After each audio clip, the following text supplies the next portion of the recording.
శుభ్రంగా కడిగి తీసుకున్న చికెన్లోనే ఉల్లిగడ్డ ముక్కలు పచ్చిమిర్చి కూడా ఇందులోనే కట్ చేసి టమాటా ముక్కలు కూడా ఇందులోనే కట్ చేసి వేస్తున్నాను. వేయాక చికెన్ వేసుకోవాలి. చికెన్ వేసాను కదా, ఉప్పు కూడా వేస్తున్నాను. ఒకసారి బాగా కలుపుకోవాలి.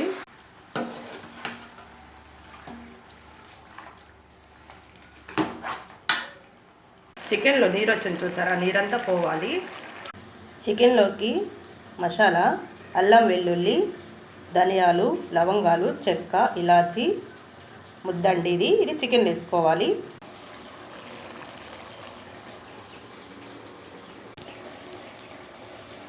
చికెన్లో పసుపు వేసుకోవాలి. వేసుకున్న మసాలా కారం వేసుకోవాలి. కారం వేసి ఒకసారి కలుపుకోవాలి. కొన్ని వాటర్ వేసుకోవాలి, కొన్ని వేసుకొని కలుపుకొని పైన కొత్తిమీర చల్లడం అయిపోయింది.